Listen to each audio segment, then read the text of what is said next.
Alors, le prix de la nouvelle Guerlain, c'est déjà la 3e édition. Les 2 premières ont été consacrées d'une part à la mémoire olfactive, évidemment, qui est un sujet évident pour une maison comme Guerlain, et puis les couleurs. Et puis le toucher est venu spontanément comme étant évoquant l'univers de l'intime qui nous plaît beaucoup. C'était la volonté depuis le début d'adresser ce prix à des participants qui n'ont jamais été publiés. Voilà. Des blés en herbe, des jeunes écrivaines et écrivains, quand je dis jeunes d'ailleurs en tout cas dans l'acte d'être publiés, puisque nous avons ici ce soir encore un panel de gens de 25 à 75 ans. D'abord, on rend hommage aux mots chez Guerlain, qui ont toujours beaucoup compté pour cette maison. Cela fait partie d'un dispositif général de Guerlain autour de l'art, autour des artistes, dans une quête permanente qui est celle de la quête du beau. C'est qu'il me tarde que, même si nous n'étions plus là, que nous soyons à la 20e, la 30e, la 40e édition. Et j'espère qu'on aura donné envie à d'autres jeunes blés en herbe, voilà, de prendre le risque de nous envoyer des nouvelles et finalement d'être publiés, simplement.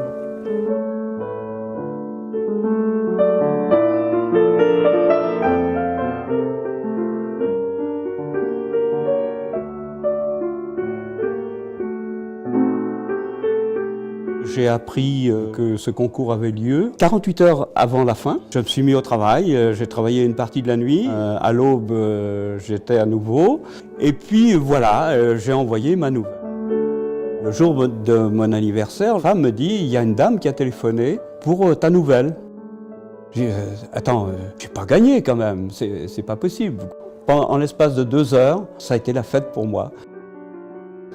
Moi, je suis un petit paysan. Mon père doit se retourner dans sa tombe. Parce que quand j'avais l'âge de 15 ans, c'était, tu sais, nous, pour nous en sortir, il faut lire. Donc aujourd'hui, je lui dois tout ça, quoi. Eh ben, j'ai été très surprise parce qu'en fait, j'avais participé en me disant oh, je participe, mais bon, il y a très peu de chances que ça marche. Donc j'étais très surprise, ravie. Ensuite, un peu hébétée en me disant non, c'est pas à moi que ça arrive. Et quand j'ai reçu la maquette, là, ça m'a fait vraiment une drôle d'impression parce que mon texte était un peu comme extérieur à moi.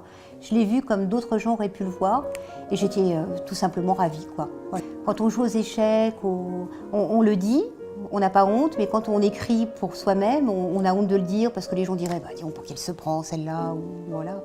Alors que pas du tout, en fait, c'est simplement pour s'évader. L'écriture, c'est une forme d'évasion et c'est vrai que bon, je me dis pourquoi pas, après tout, retenter l'aventure. Ma nouvelle, Dernier contact, évoque la guerre en Syrie.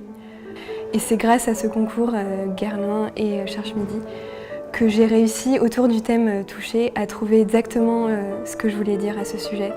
Depuis toute petite, j'ai toujours voulu écrire des histoires, j'ai toujours voulu être écrivain. J'ai suivi des études littéraires qui m'ont fait découvrir des auteurs qui m'ont énormément touchée, qui m'ont donné envie de leur ressembler. Et être publiée pour la première fois, c'était un peu l'aboutissement de ce rêve. C'est aussi le premier pas vers autre chose. C'est un rêve à poursuivre encore pour peut-être écrire un roman et passer à l'étape suivante.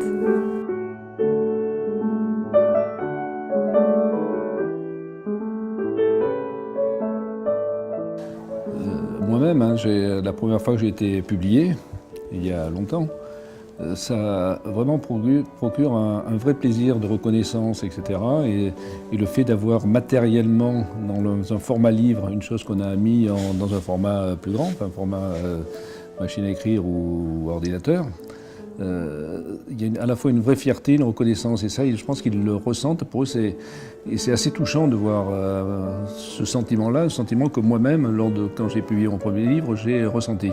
Et ça fait plaisir de faire plaisir quand même dans la vie. En tout cas, on leur a procuré un moment de bonheur dont je suis, à titre personnel, assez content. Mais qu'ils méritent aussi.